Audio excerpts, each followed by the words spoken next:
That was Land Rover's problem when it came to creating the second generation version of its runaway success story, the Range Rover Evoque, a car that now accounts for a third of the brand's total sales.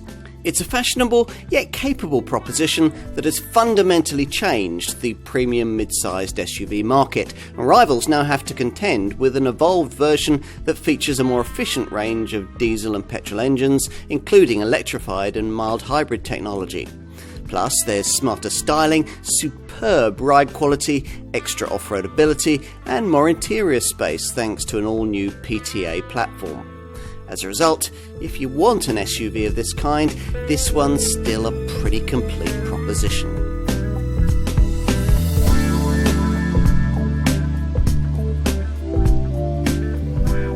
It's now half a century since all-wheel driving was revolutionised by the Range Rover, a car these days a class apart in the luxury SUV sector. But what would that model look like reinvented in smaller form for very different millennial times, an age in which fashion and frugality are as important as toughness and traction? Well, something like this, we think, the second generation Range Rover Evoque. This L551 series car might not look too much of a design departure, but it sets out to be just as revolutionary as the original model. Back in 2011, the launch of the very first Evoque represented a watershed moment for the Land Rover brand, every bit as important as the arrival of the original Range Rover in 1970, the Discovery in 89 and the Freelander in 97. To survive, the marque knew that it had to reach the younger buyers, fueling the spectacular rising sales of crossovers and small SUVs. That meant the need for a fresh, very different compact model that would reflect a radical change in design, hence the futuristic LRX concept car from which the Evoque was developed before being launched to a rapturous reception. That first L538 series model accumulated 217 global awards in its 8-year production life, and 772,000 were sold in 116 countries. The UK accounted for around 20% of sales, and importantly for the brand, more than 60% of customers had never owned any Land Rover product before. More recently, though, the picture's not looked so rosy for the Solihull maker. The company's been wrong-footed in the dash away from diesel, and now it faces increasing SUV competition from every part of the industry. Plus, the design of newer, compact rivals quickly highlighted the original Evoque model's rather cramped interior, its mediocre efficiency figures, and a Ford-derived platform that was looking ever more out of date, which is why we've got this rejuvenated second generation model launched in early 2019. The visual continuity with its predecessor is intentional, and it disguises the fact that almost everything has changed here, starting with a new premium transverse architecture platform, which makes possible a whole new range of mild hybrid engines, all developed as part of a £1 billion production line investment in this British-built model.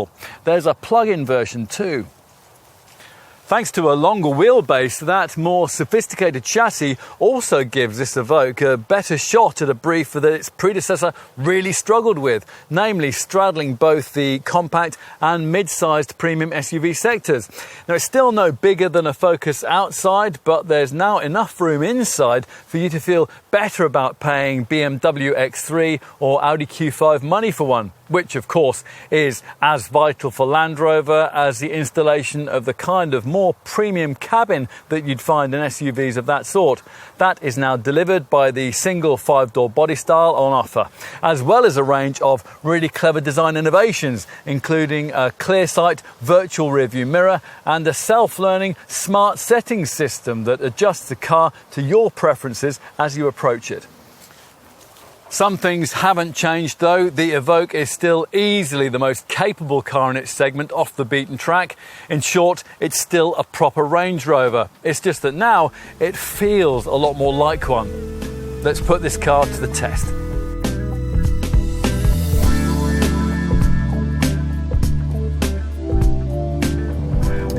Today's Evoque is a rather different thing to the original. Back in 2011, when it was also available in three-door coupe form, Land Rover wanted us to believe that this model could be part hot hatch and part SUV.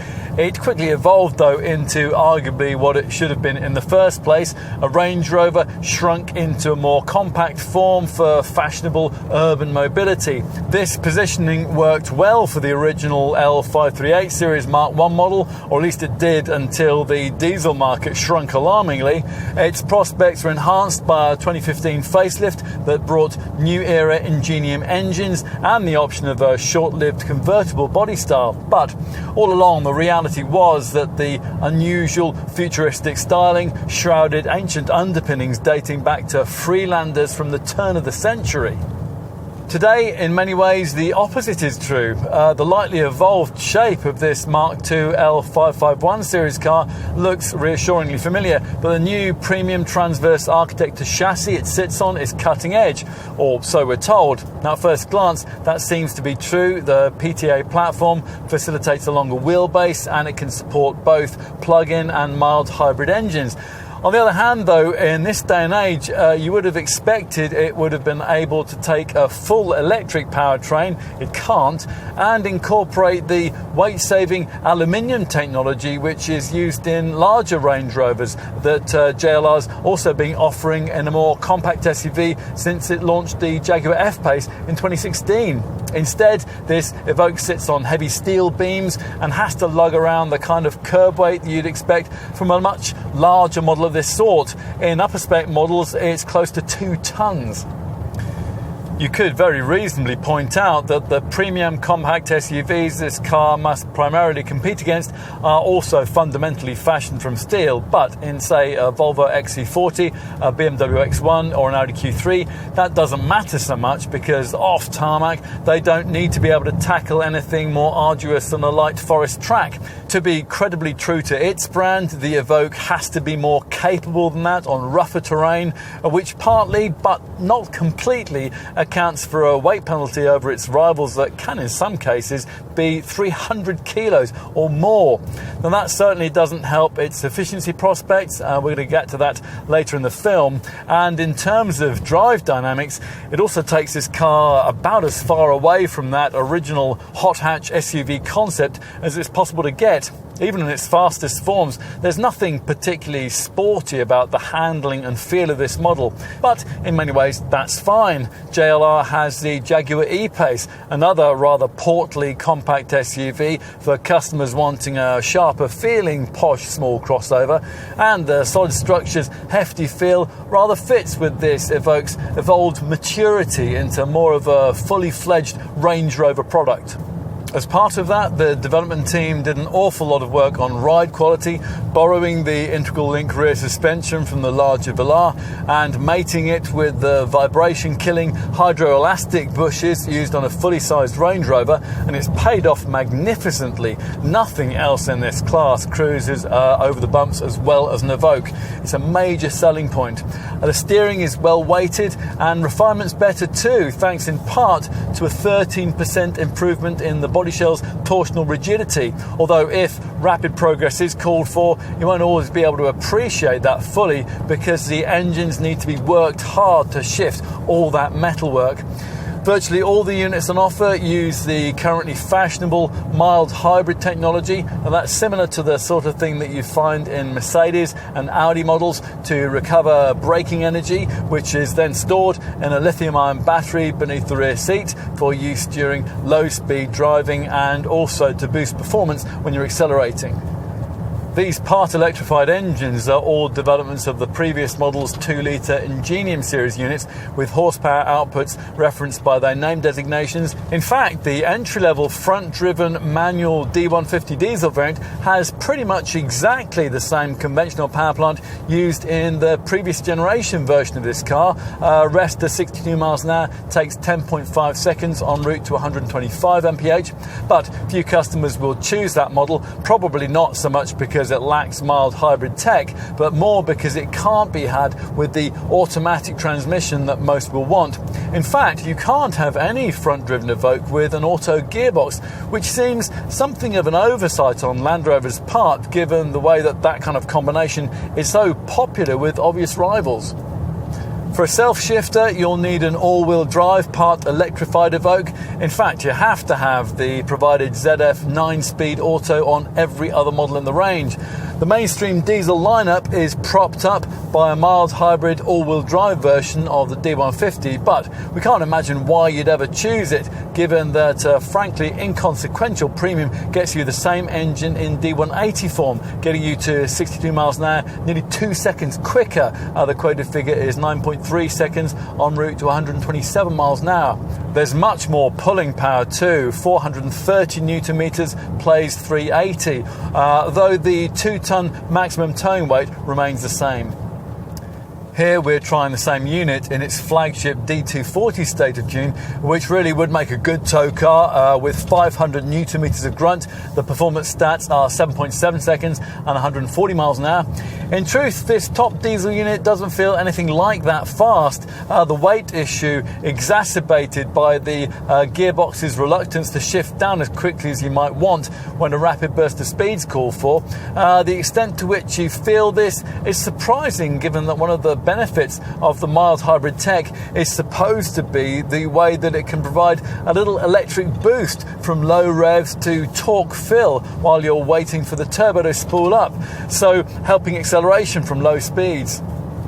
With the lighter petrol models, you notice that sort of thing far less, but here the gearbox can be rather too eager to change down and fire the revs towards the 6,500 RPM red line, which doesn't really facilitate quiet or luxuriously rapid progress if you've deadlines to meet. Unless you'll merely be using your Evoque for short hops, we'd probably counsel against the base P300 model, in which 320 newton meters of torque doesn't really feel enough to shift everything along.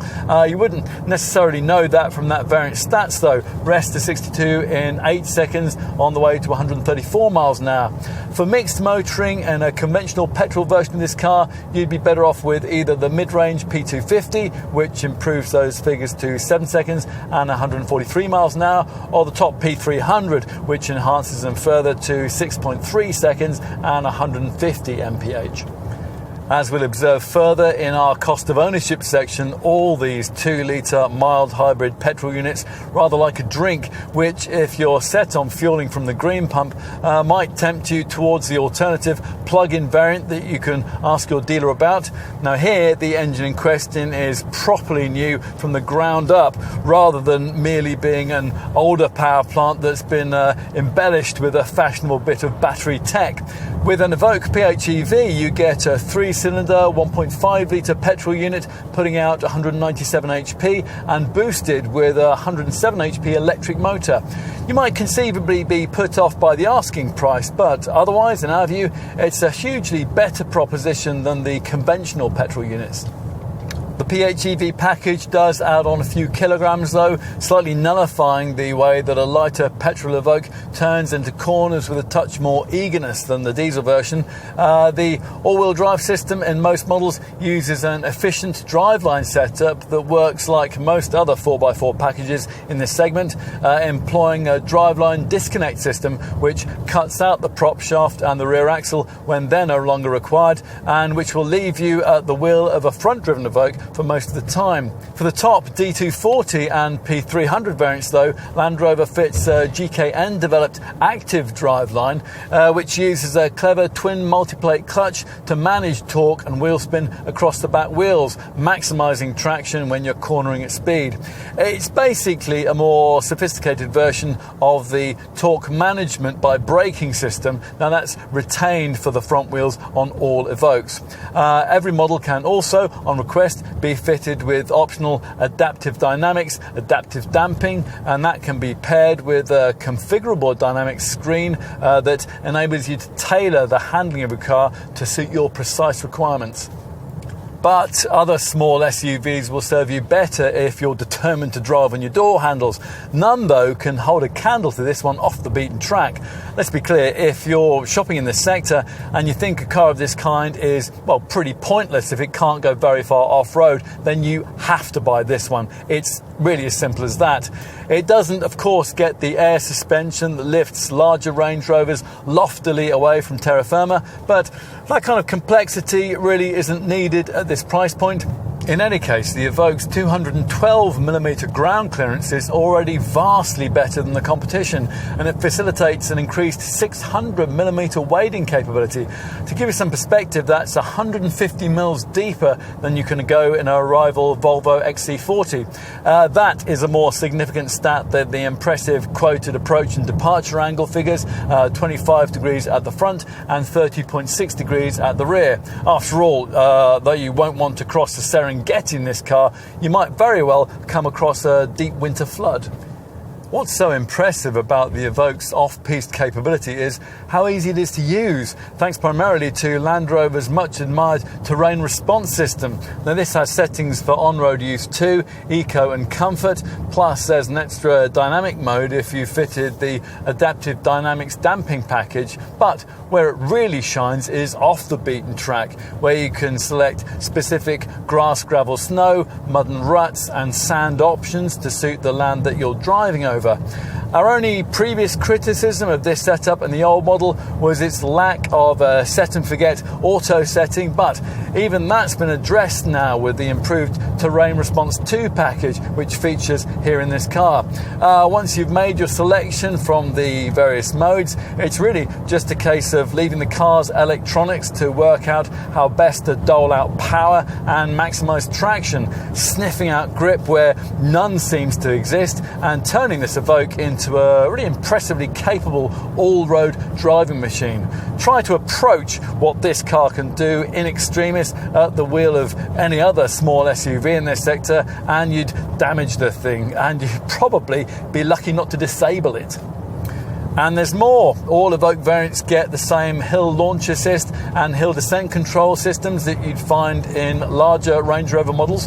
Plus, there's a low traction launch feature, which helps you to pull away smoothly from a standstill on very slippery surfaces.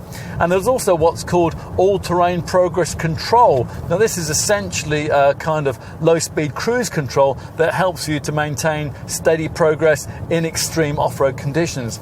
All the while, a 4x4 menu in the centre dash screen helps to brief you on slope information, steering wheel angles, driveline torque distribution, suspension articulation and weight sensing data.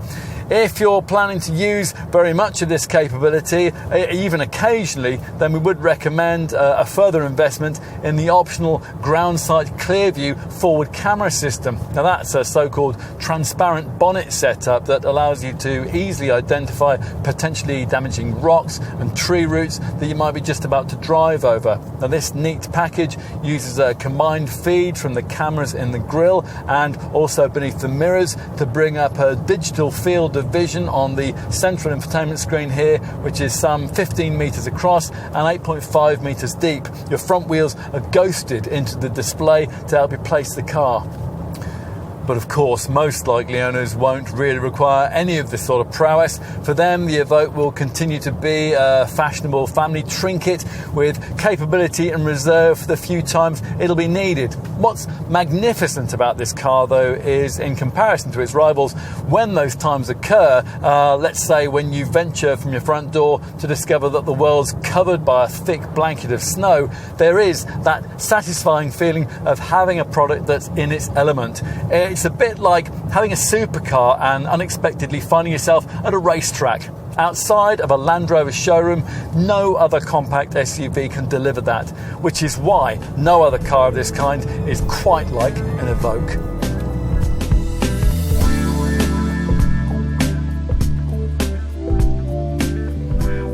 You don't change a winning formula. The way the original Evoque looked was the major reason why so many people bought it. Stylist Massimo Frascella and his team did initially design a more radical concept for this second generation model, but it was quickly discarded on the basis of continual customer feedback that the established shape should merely be evolved. Perhaps, though, with a little extra touch of Range Rover this time around. That earlier L538 model was originally destined to wear a Land Rover badge.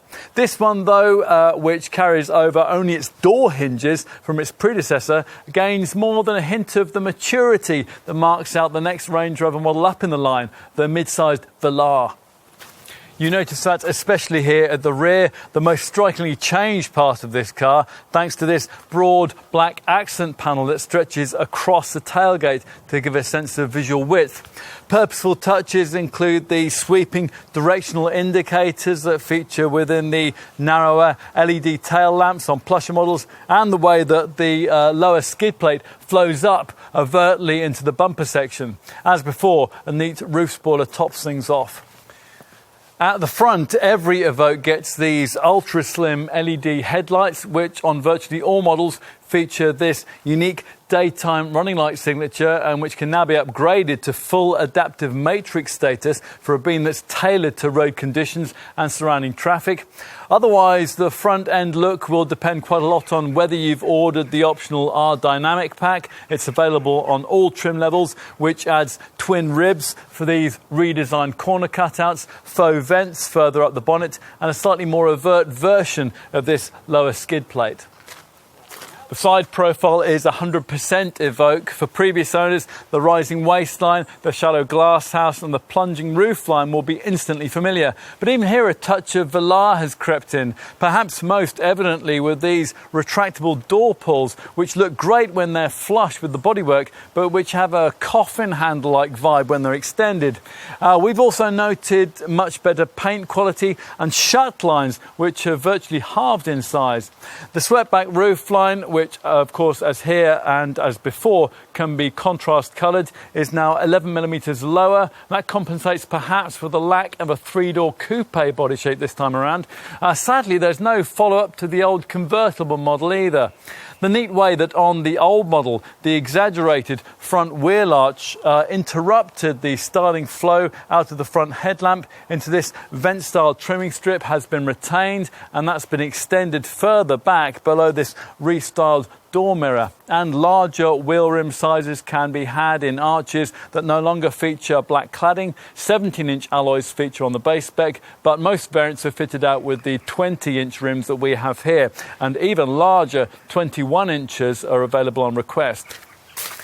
What's more significant, though, is what you can't see. Now, Land Rover is keen to talk about this Mark II model's premium transverse architecture platform that makes possible the installation of its fresh, mild hybrid engine range. But it's a touch disappointing to find that to be a predominantly steel structure, which has actually added quite a lot of weight to this car.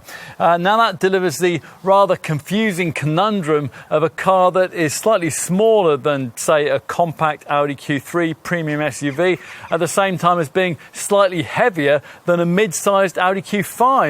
A car like this one, no larger than a Focus, should never weigh nearly 1.8 tonnes. That's as heavy as the much larger Range Rover Velar, which benefits from the aluminium platform that we'd like to have seen installed here. Size, of course, is important. 70% of likely Evoque buyers are urban-based, and they were clear that they didn't want the previous model's 4.37-metre length to grow, so Land Rover had to satisfy them, while at the same time addressing the most frequently criticised issue with that old car, that of cramped interior space. The obvious solution was to move the front and rear axles further apart, creating this L551 series model's 20mm longer wheelbase, which is claimed has made a big difference to cabin space inside. Let's take a look.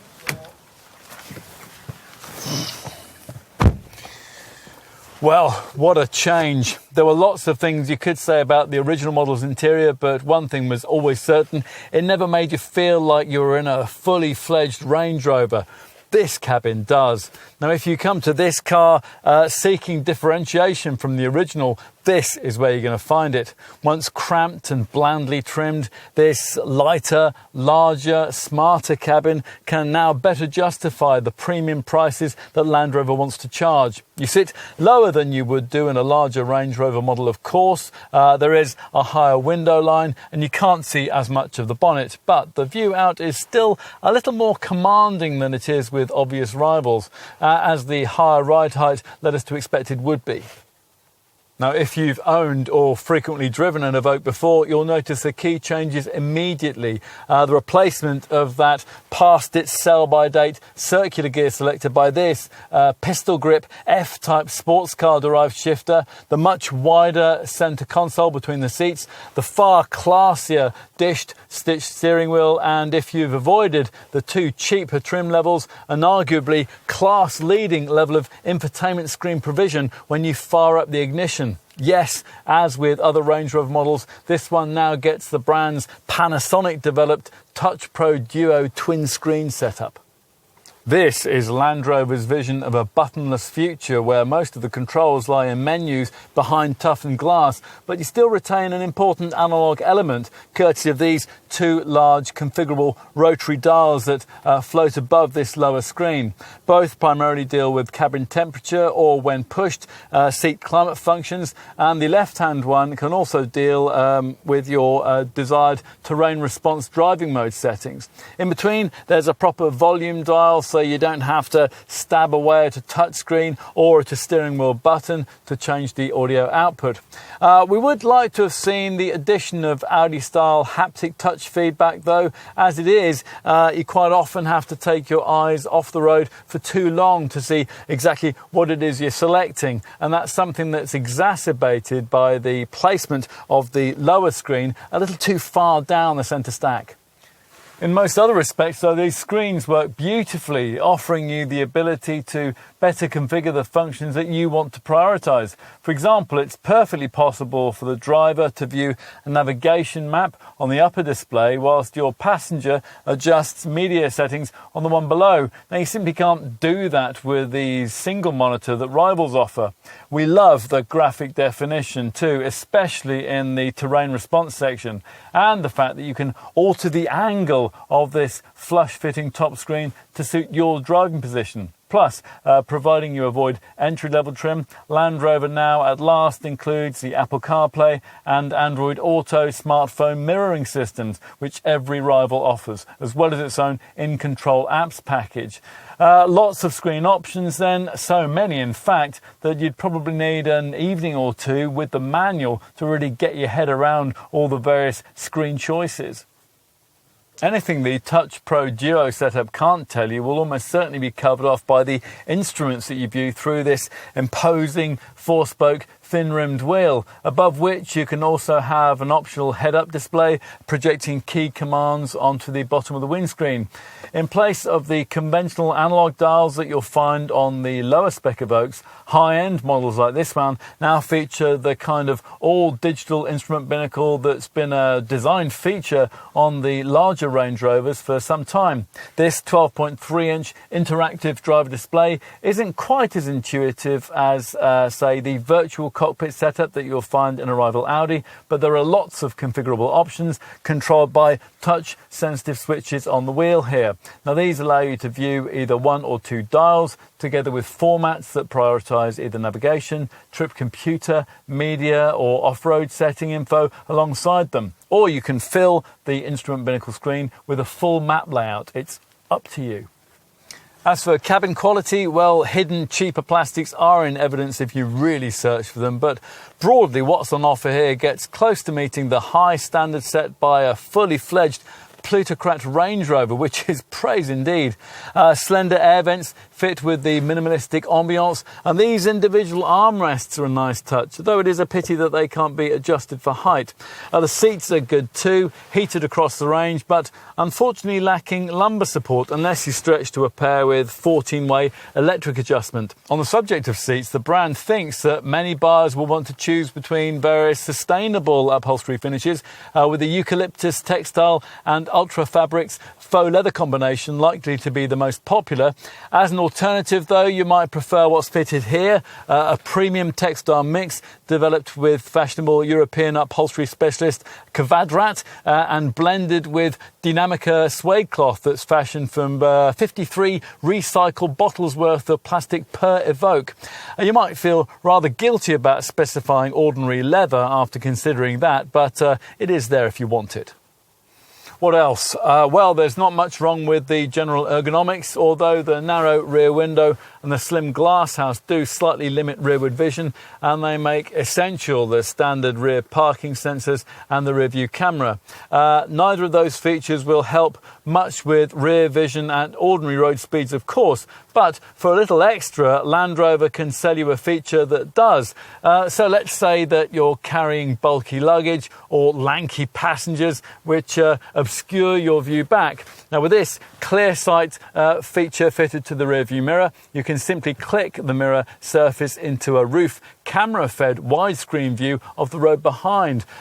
Equally neat is another option, and that's the ground sight clear view forward camera system, and that uses cameras below the front bumper to show an image of what's underneath the front end of the car on the upper central Touch Pro screen. That's very handy when you're off-roading or when you're parking in tight spaces. Interior stowage space, previously an issue for Evoque buyers, has been much improved with this second generation model. Land Rover has at last made it possible to get a properly sized 1.5 litre bottle of water into the door bins, and the 4.5 litre central cubby between the seats is much bigger than before, incorporating a micro SIM slot, a 12-volt port and twin USBs, 2 of 6 that can be scattered around the cabin. Now this storage area sits just behind a shallow tray which lifts away to reveal a couple of cup holders, while further forward there's a hidden area behind the centre stack that's large enough to take a tablet with narrow pen slots on either side. The glove box, which incorporates a pen clip, is also decently sized. There's an overhead compartment for your sunglasses, and there are ticket clips here on the sun visors. Time to take a seat in the rear. Now, as you expect, thanks to the 20mm wheelbase increase we referenced earlier, this second generation Evoque is now easier for rear seat passengers to get into, and it's more accommodating for parents strapping in their offspring. Of course, it is what it is. No matter how much you extend the length between the axles of a car like this, there's only so much legroom that you're going to be able to create. And the Evoque's cause here isn't helped by the lack of the kind of slide and recline function for this rear bench that you'd get in a rival Audi Q3 or a BMW X1 model, and also on much smaller SUVs actually. Still, this Land Rover now makes better use of the room it has. It's now easier to slide your feet under the front chairs, and there's 20mm more knee room, and that's helped by these scalloped out seat backs. As a result, one 6-foot adult could sit behind another reasonably easily. Despite the lower exterior roof height, headroom's not bad either, even with this huge panoramic glass top fitted. As usual with a car in this class, 3 adults sat back here are going to need to be on friendly terms, but the centre occupant's cause will be helped by a notably low centre transmission tunnel, above which are twin vents and a 12-volt socket.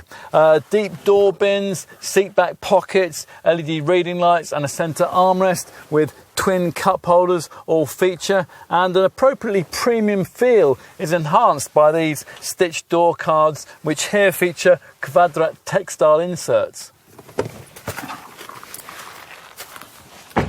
As for luggage room, well, let's see. Now, we still think it's a pity that the futuristic styling doesn't permit the fitment of that signature Range Rover feature, the 2-piece tailgate. This single-piece hatch on this particular car is powered. That's a feature you actually only get as standard if you're happy to pay rather a lot for your Evoque. Gesture activation is, of course, optional. The luggage area, once it's revealed, is 10% larger than before. Land Rover quotes a figure of 591 litres. That is misleading because instead of being based around the usual floor to parcel shelf measurement, that references floor to ceiling dimensions. So it's probably more relevant to tell you that golf clubs now fit in sideways, as will a couple of suitcases stored lengthwise alongside each other. In total, 5 carry-on cases can be accommodated, which isn't bad, but it is a bit less than you'd fit into a rival BMW X1 or Volvo XC40, and it's way less than you'd be able to cram into the mid-sized BMW X3 and Volvo XC60 SUVs that much of the Evoque range is priced against. Still, if you need more from an SUV at this price point, then your Land Rover dealer will walk you over to the Discovery Sport model on the other side of the showroom. Is the space on offer really usable? Well, the wider opening certainly helps. A folded pram apparently now goes in much more easily, despite the increased size of the fuel tank. Laudably, the battery pack that features in the plug-in hybrid variant doesn't impinge on trunk space either. The absence of an adjustable height boot floor is a bit disappointing, but lots of small SUVs lack that. This one's cargo base folds back to reveal a usefully compartmentalised lower area, but provision for that is only possible because the brand continues with its disappointing policy of not equipping Evoque models as standard with any kind of spare wheel, just one of those irritating tyre repair kits which ought to not be acceptable in such a capable off-roader. In terms of further trunk area practicality, you get this netted area on the right, and Land Rover hasn't forgotten to include a 12-volt socket. It's here on the left. Plus there are bag hooks on either side and 4 silver tie-down points. If you need room for long, narrow items like skis, you'll be pleased to find that the rear bench now has a centre folding panel as part of a 40-20-40 split. Longer activity equipment can't be accommodated inside due to the lack of a fold-forward front seat back option, but if you push everything flat, a usefully large area is revealed, which Land Rover rates at 1,383 litres in size.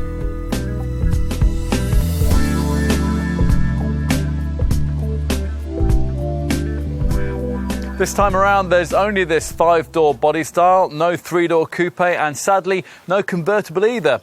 Prices have risen, of course, and a little more than you might think from a casual glance. Although in theory it is possible to buy yourself an Evoque for around £32,000, in practice hardly anyone ever will. That sum only gets you the entry-level base spec manual transmission D150 diesel variant, which lacks all-wheel drive and the latest mild hybrid engineering, and that's a version that we think very few potential customers will want to consider.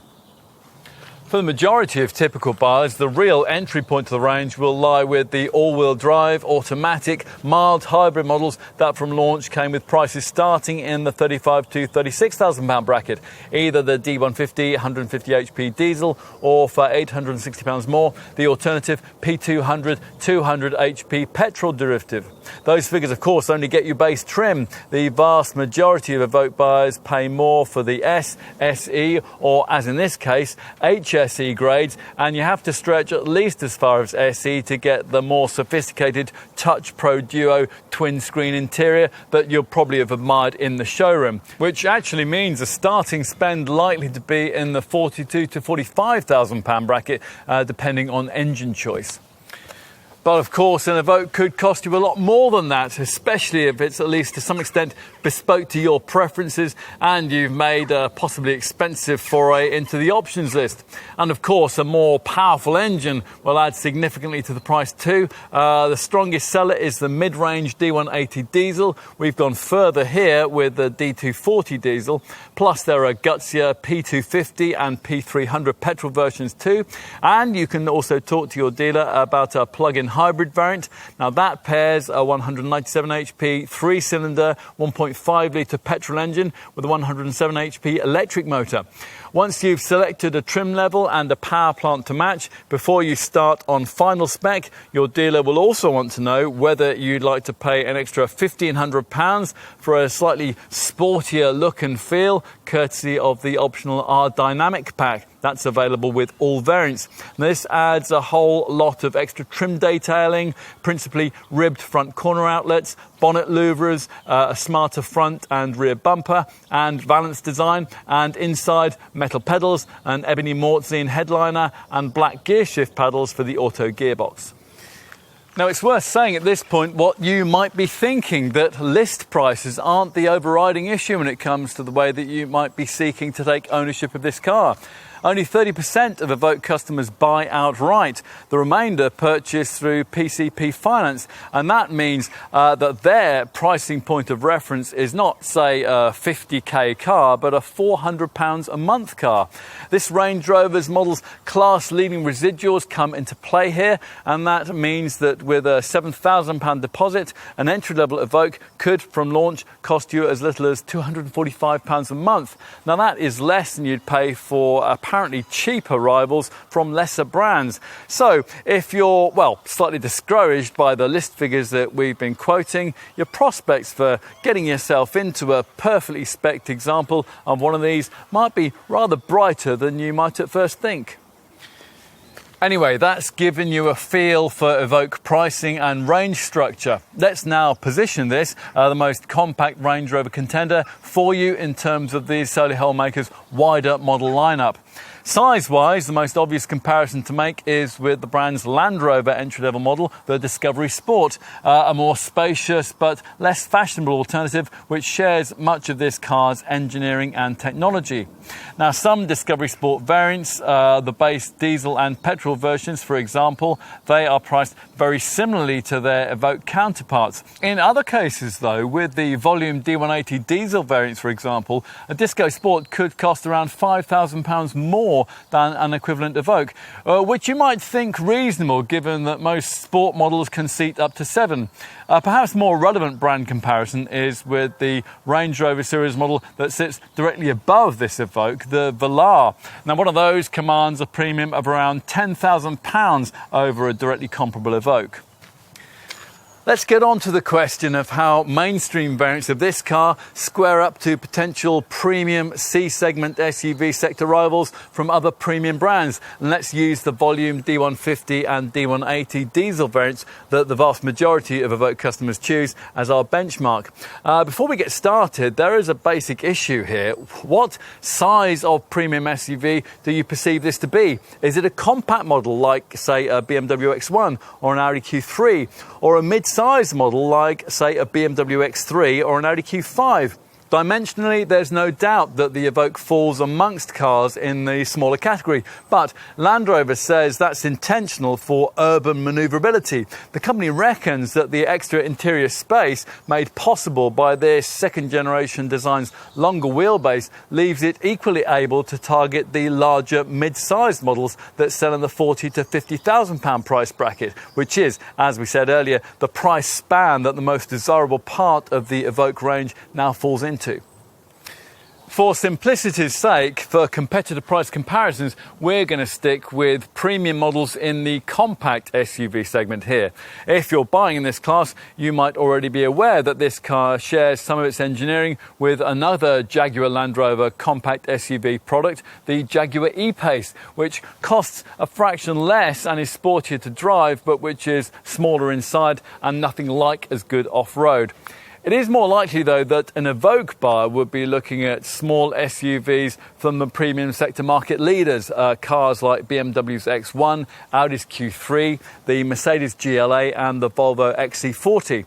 The Volvo and the BMW will cost you fractionally less than directly comparable Evoque models, but the asking figures for directly equivalent versions of the Mercedes and the Audi would probably be much the same.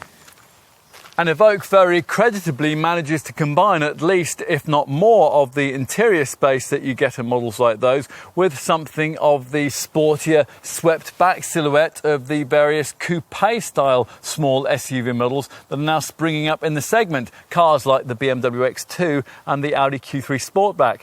Now, both offer a small saving over Land Rover's pricing, but offer less interior space. Other potential customers may bemoan the lack of a full hybrid self-charging engine in this car, these being people that would direct to the likeable Lexus UX, although again that's much more inside. Similar self-charging hybrid technology is used by that Japanese brand's other fractionally larger compact SUV contender, the Lexus NX. Now that comes with pricing starting at around £36,000. Those are all your really direct alternatives to an Evoque, but if you want to widen your search to include volume branded SUVs in this price band, then you absolutely can. Toyota's RAV4, now only offered as a hybrid, sells in the £30,000 to £37,000 bracket for those who want to trade a premium badge for extra engine technology. Otherwise, if you're spending that kind of sum on an SUV crossover of this kind, you could get yourself a really top-spec version of a smaller mid-sized model like a Nissan Qashqai, a Seat Ateca or a Ford Kuga. B, a mid to top spec version of a slightly larger mid-sized model like a Volkswagen Tiguan, a Mazda CX-5 or a Honda CR-V. Or C, a similarly equipped version of a 7-seat mid-sized SUV like a Volkswagen Tiguan Allspace or a DS7 Crossback. Lots and lots of choices then, but arguably nothing with the proper SUV credentials of an Evoque. If, having considered all that, you conclude it is this little Range Rover product that you really want, then you're going to need to know exactly what's included in the standard spec. Well, there's plenty, even if you opt for entry-level trim. You're reminded of the sheer capability of this car with the news that all volume four-wheel drive variants get Land Rover's optimum suite of off-road driving tools, a terrain response 2 package that allows you via various selectable modes to set this car up to suit the ground that you're traversing. Plus there's a low traction launch setup, there's hill launch assist, there's hill descent control and all-terrain progress control. That's a kind of off-road cruise control. Given the off-piste capability that all that creates, it is a little disappointing though to find that you have to pay extra for a space-saver spare wheel. Still, there are a few other key equipment omissions, so even with the least expensive Evoque trim level, you get a specification that truly befits a car wearing the luxury Range Rover badge. That means 17-inch alloy wheels, full LED headlights, auto headlamps and wipers, all-round parking sensors, a heated windscreen and a volumetric alarm. And inside, features like automatic 2-zone climate control, ambient lighting, cruise control, 40-20-40 split rear bench and a rear view camera, plus heated front seats that are 8-way manually adjustable. In addition, all Evoques now include the 10-inch screen Touch Pro infotainment system that only featured on the priciest versions of the previous model. This setup includes a DAB sound system, all your necessary connection sockets and Bluetooth phone connectivity. The package also includes what Land Rover calls In Control Protect, and that's a system that will automatically call the emergency services with your exact location if the airbags activate in an accident. Plus, it also gives you a downloadable remote app functionality that can show the location of your vehicle, update you on its fuel and fluid levels, tell you if the windows have been left open, and also allow you to download journey information. A pretty complete tally then, but as suggested earlier, you'll probably want more and find yourself choosing between the S, the SE and HSE grades that account for the vast majority of sales. S-Spec adds larger 18-inch wheels, auto-dimming power folding mirrors and an adaptive speed limiter that can set itself to prevailing speed limits courtesy of traffic sign recognition. Inside, in an S-Spec variant, you get perforated grained leather seats with 10-way power adjustability at the front, plus full navigation, part of the big step up in media connectivity that you get at this level in the range. Now that includes a smartphone pack, and that will allow you to view and use all your favourite phone apps, either via your choice of Apple CarPlay or Android Auto smartphone mirroring, or alternatively by using Land Rover's own In Control apps package.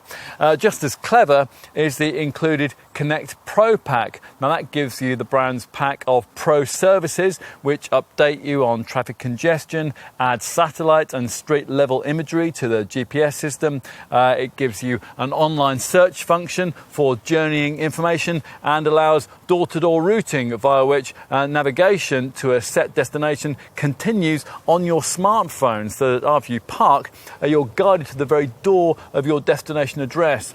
The Connect Pro pack also allows you to create in your Evoque a mobile Wi-Fi hotspot for up to 8 electronic devices, and it also includes the brand's super clever smart settings system, which uses artificial intelligence algorithms to learn your driving preferences, things like seat positions, plus music and climate settings, which adjust themselves as you approach the car.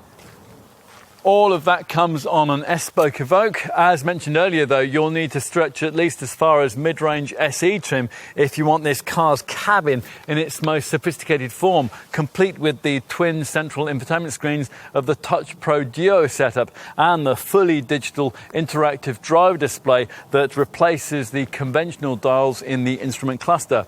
SE spec also gets you larger 20-inch wheels, scrolling animated directional indicators, a powered tailgate and premium headlamps with auto high beam assist and signature daytime running lights. There's also a park pack that gives you 360-degree sensors, a park assist system which will automatically steer you into spaces, a rear traffic monitor which warns you of oncoming vehicles when you're reversing out of a parking space, and a clear exit monitor that warns of a possible threat when you're preparing to open a rear door from the inside. The final step in the trim hierarchy is HSE, which is what we have here. Such variants are recognisable by their gloss mid-silver diamond toned finish applied to the 20-inch wheel rims. Inside, HSE models stand apart too, thanks to the inclusion of softer, smarter Windsor leather upholstery and an upgraded steering wheel with a classy Atlas centre bezel. At this level of the range, you also get keyless entry, an upgraded Meridian sound system, 16-way front seat adjustability, and the clever clear sight interior rear view mirror, which sees the rear view camera act like a rear view mirror if your view via the normal physical item is obscured, say by rear passengers or by cargo area luggage. There's also gesture functionality for the powered tailgate and a drive pack that gives you blind spot assist along with adaptive cruise control. Plus, it builds on the standard autonomous braking functionality. That's something that we're going to get onto in a moment, with a high-speed emergency braking system. On to options, and as you might expect from a premium brand, there is a vast selection of extras for potential buyers to choose from. Let's bring a few key ones to your attention. The clear sight virtual rear view mirror we've already mentioned. Now, depending on the way you use your car, you'll either see that as a must-have extra or a needless gadget. The optional ground sight clear view forward camera system, that would probably fall into the same category. It's jolly handy when you're off-roading or parking in tight spaces. Now, if you're into lifestyle activities, then we would also recommend the optional activity key. That's a waterproof, shockproof wristband with an integrated transponder. Now, when you're wearing that, you can lock the key in the car and remove the anxiety of losing it. And when you return from rock climbing or canoeing or biking or whatever it is you do, all you do is hold the wristband near to the boot badge and it opens the tailgate so you can access the ordinary key fob where it'll have been safely stowed away. Now, the activity key doesn't have a battery, so it'll never run out of power.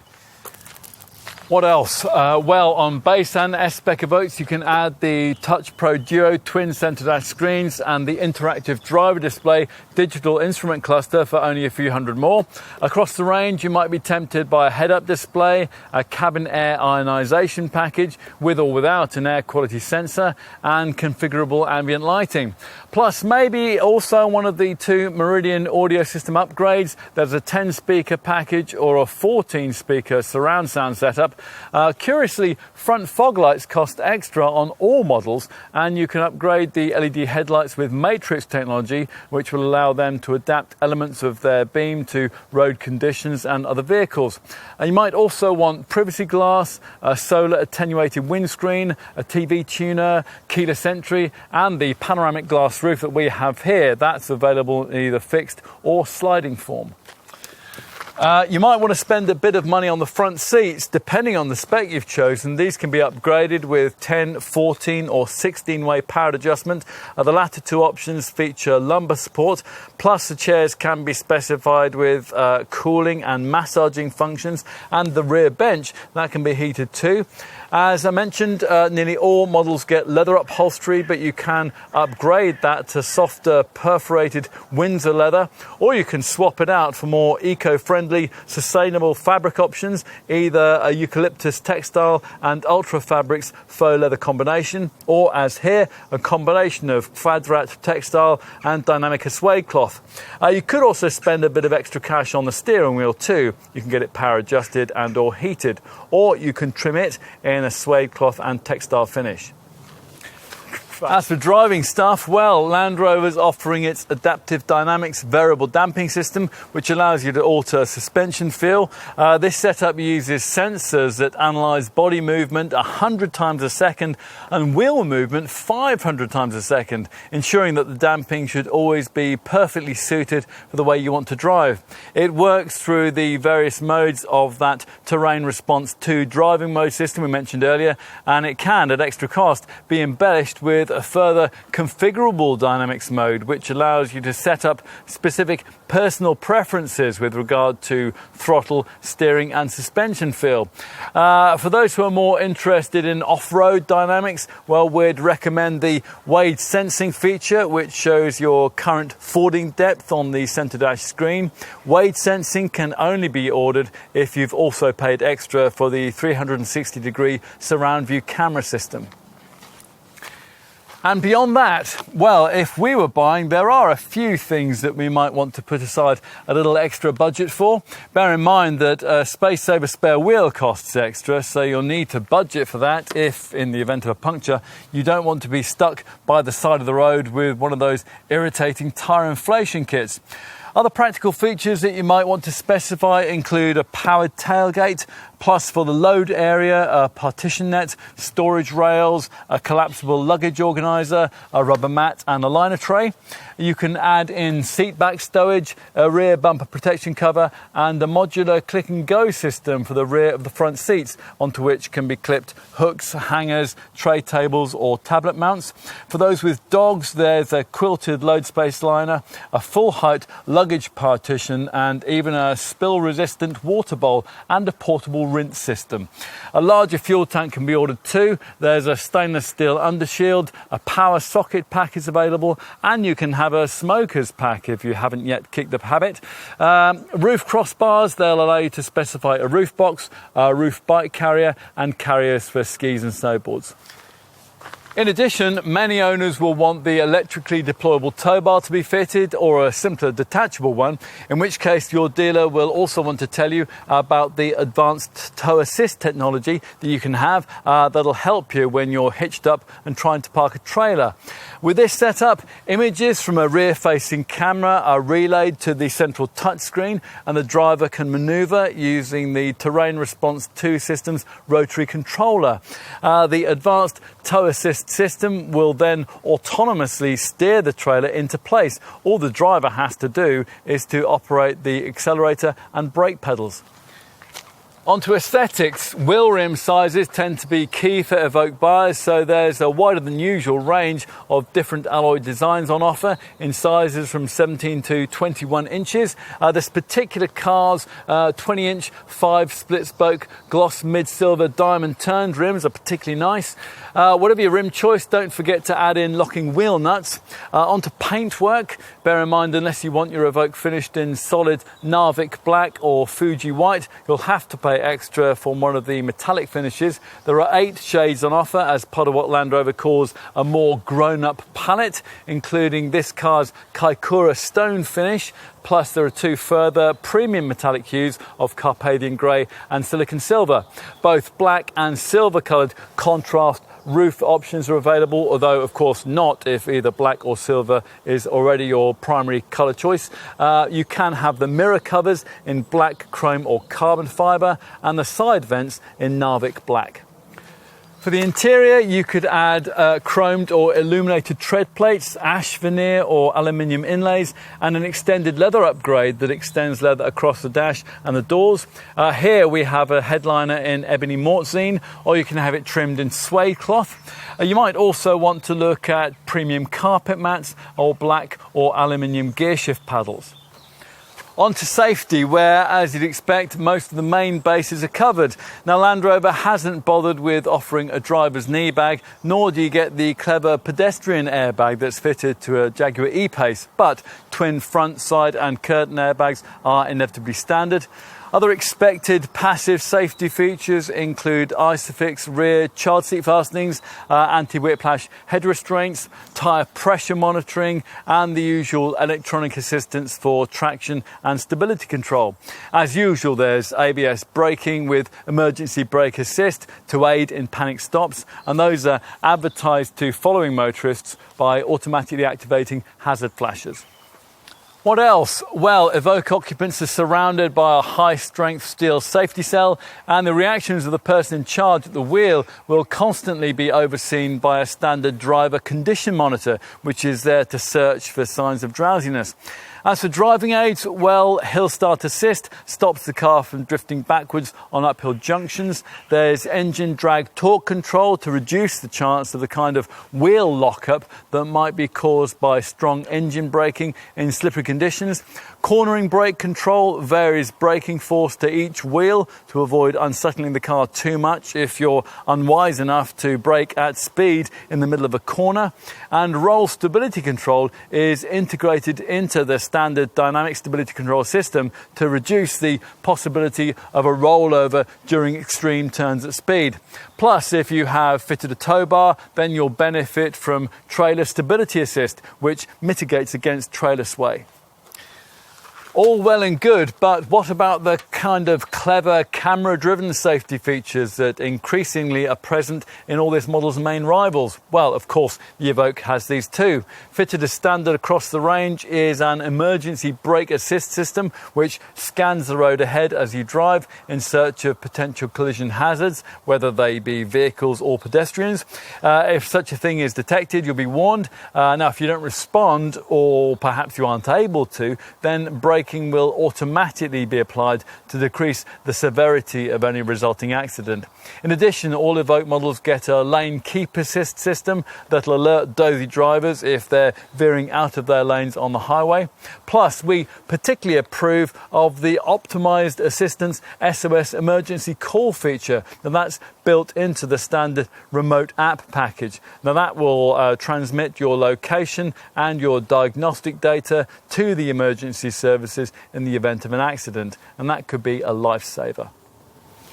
By and large, you can't add other camera safety features as individual options, so what you get on top of the features we've already mentioned will depend on the spec level that you choose. As I mentioned earlier, S-Spec adds traffic sign recognition, while SE Spec adds a clear exit monitor and a rear traffic monitor. HSE adds blind spot assist, high-speed emergency braking, and an adaptive cruise control with Q Assist package. The Q Assist element of that is a feature that you can set in a traffic jam so that the car can handle irritating, very low speed stop-start motoring without driver intervention.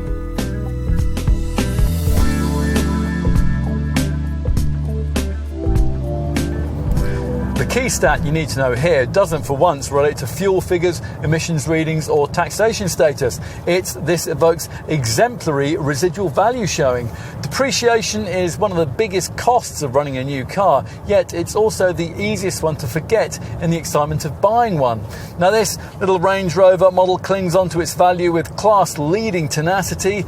Independent experts reckon that a typical second generation Evoque variant will be able to retain up to 63% of its value after a typical 3-year, 30,000 mile ownership period. That's much better than most premium competitors in this segment can manage, and it's the main reason why PCP finance quotations for this car are so relatively affordable. All of this is just as well because it partly compensates for some of the issues this car has when it comes to the more usual running cost parameters. Let's get to the key one. You might, like us, find it a little difficult to get your head around the fact that this second generation Evoque weighs virtually the same, or in some cases actually even more, than the Range Rover brand's much larger Velar model. That anomaly was easy to understand with the previous generation L538 Series Mark I Evoque. That was saddled with the old Ford-derived D8 steel platform, and that dates back to Freelanders at the turn of the century. This new era L551 Series Mark II model, though, gets a much trumpeted premium transverse architecture platform, and you'd think that would be lighter and much more sophisticated, but it's still fashioned from clumpy old steel. The aluminium underpinnings that undergird larger Range Rovers, while they were deemed too expensive for this one, which is difficult to understand given that the Jaguar Land Rover conglomerate does offer an aluminium chassis in another of its more compact SUVs, the Jaguar F-Pace, and that doesn't cost an awful lot more. The reason that we're making such an issue of this is because of the contribution that all this makes to this Evoque's unwanted status as easily the heaviest compact SUV in the class. Top versions tip the scales at getting on for 2 tons, which is the most direct reason why this model line's fuel and efficiency readings just can't match those of the competition. And that's despite this second generation version's introduction of mild hybrid engine technology that recovers braking energy and then uses it during low-speed driving and to boost performance when you're accelerating. The system enhances the usual stop-start feature by cutting the engine when rolling below 11 miles an hour, saving further fuel, although when you accelerate and the engine cuts back in, it does so with rather a jolt. Overall, Land Rover claims that the mild hybrid tech gives a 6% fuel economy improvement and it cuts CO2 by 8%, but it's not really enough to salvage a really class-competitive set of fuel and CO2 readings. To give you some perspective on that, let's tell you that the D180 diesel Evoque that most customers tend to choose manages up to 41.3 mpg on the WLTP combined cycle and up to 150 grams per kilometre of NEDC rated CO2. To give you some segment perspective, a comparably performing direct rival like BMW's X1 xDrive 18D, which doesn't bother with mild hybrid tech, manages up to 55.4 mpg and up to 122 grams per kilometre. To be fair to Land Rover, the X1, like every other direct rival in this sector, is nothing like as capable off-road as an Evoque. You'll have to decide just how compensatory a factor that is for you. You don't gain much in efficiency terms by choosing a cheaper diesel Evoque model. The D150 mild hybrid all-wheel drive auto variant manages up to 41.9 mpg and 149 grams per kilometre, and the non-mild hybrid front-driven manual D150 manages 44.9 mpg and 143 grams per kilometre. For completion, let's tell you that the top D240 diesel we're trying here returns up to 40.4 mpg and up to 163 grams per kilometre. In this test, we've been averaging a mid-30s mpg figure, and we've been getting around 300 miles from the 54-litre fuel tank. The mild hybrid petrol versions are some way off the diesel readings, of course. A P300 model manages up to 30.7 mpg and 176 grams per kilometre. For the P250, it's up to 30.4 mpg and 180 grams per kilometre. And for the top P300, it's up to 30.3 mpg and 186 grams per kilometre. If you are set on fueling from the green pump, we'd recommend the PHEV plug-in hybrid petrol derivative as a much better alternative. This mates a 3-cylinder 1.5 litre petrol unit, putting out 197 HP with a 107 HP electric motor. Whatever your engine choice, you'll increase your driving range significantly by specifying the available larger fuel tank option. You'll want to be taxation friendly with your choice of Evoque variant. Now, we'd suggest the mid-range D180 diesel to be a good choice in this regard. Go easy on the options list, and you should keep the list price under £40,000 and therefore avoid the government's £320 annual VED surcharge in years 2 to 6 of ownership of cars costing over that figure. Below £40,000, the CO2 weighted first year road tax payment will be £205. That's normally rolled into the on-the-road price, followed by the standard £135 a year. In terms of benefit-in-kind payments, all Evoque models fall into the maximum 37% band. All of the fuel and CO2 figures we quoted earlier assume that you've chosen the most frugal of the 4 terrain response to driving modes, Eco, for your trip, and that's a setting that, as the name suggests, adjusts all of the car systems for maximum efficiency. Beyond that, your driving is clearly going to play a crucial part in the efficiency process, and that's something that this Evoque's technology wants to help you to improve. The Touch Pro infotainment screen's Eco Data section offers an energy impact driving style display to help you here, and it shows you your recent efficiency success when it comes to 3 areas: accelerator, speed and engine, and brake. There's also a history screen that graphically shows how your running cost figures from recent journeys have stacked up, and rather cringingly, it awards you a little trophy for the most frugal one. As for engine technology, well, the diesel engines, like the units you'll find in every rival, use AdBlue. That's a urea-based liquid that is squirted into the hot exhaust to neutralise many of the harmful gases that would otherwise be blown into the surrounding atmosphere. The AdBlue tank will need to be filled up regularly, although it can last up to 9,000 miles, and your Land Rover dealer will charge you around £30 to fill it up. If you've taken out one of the brand's service plans, though, those top-ups are included free. A lot of Evoque buyers will fund their car through a lease deal, and Land Rover offers its own finance for this. Most of these packages include the cost of insurance, but if you buy the car with your own money or you decide to arrange cover for yourself, you'll want to know which group your car will sit in. The lowest powered petrol and diesel models start at Group 26. The ratings then climb through Groups 29 to 39 for the R-Dynamic, the D180 and HSE P300 models respectively. That's a chunk above the ratings that apply to directly comparable rivals. That only leaves the warranty, an unremarkable 3-year unlimited mileage deal. That is the same as BMW offers, but it's better than you get from Audi and Lexus, who limit their cover to 60,000 miles. There's also an In-Control Protect service, which allows you to monitor vital stats on your car from your smartphone, and which will guide the breakdown services to your Evoque should it ever have a problem.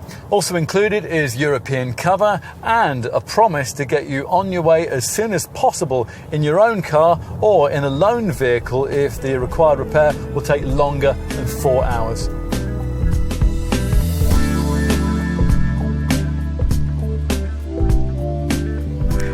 We're short of British success stories just at present, but the Evoque model line is one of them. Land Rover reckons the original version of this car pioneered the compact SUV segment. It didn't, of course, but it did redefine what a premium model in this sector could be. This second generation Evoque is as stylish and capable as its predecessor, but it manages at the same time to be much more of a Range Rover style product, making more accessible the class and cutting edge design of the larger Velar. It's even more desirable as a result. It's true that some rivals offer a more engaging tarmac driving experience, but the Evoque's greater emphasis on luxury and comfort is one that we believe most likely buyers will prefer. We think the ride quality is class leading. Now sure, you pay for that, especially if you delve into the extensive options list, but this car's value proposition is strong in terms of its monthly finance figures, and that's thanks to an outstanding set of residual value predictions. Which is just as well, because running cost efficiency isn't a particular strong point by class standards. The new mild hybrid engines are hobbled by this car's rather prodigious curb weight and by an auto gearbox that's too often either sluggish or slightly erratic when you need it to be quick-witted. These issues aren't serious enough to be game changers though, if, as is quite possible, you really like what Land Rover's created here. The lovely cabin, the clever tech, such as the clear sight rearview mirror, and off-road capability that rivals can't even approach. All the compelling reasons why you might want an Evoque. In all these areas, it remains the class of the field. But which field? Can a small, smart SUV priced just like a larger one really make sense if you're not urban-based? Well, the order book suggests that an awful lot of people think it is. Ultimately, what we have here is a welcome step forward in Evoque development. It'll please those who like the original, but it might also charm folk who didn't. Whichever camp you're in, if you need to match style with substance in a small SUV of this sort, it's hard to think of a better place to start your search.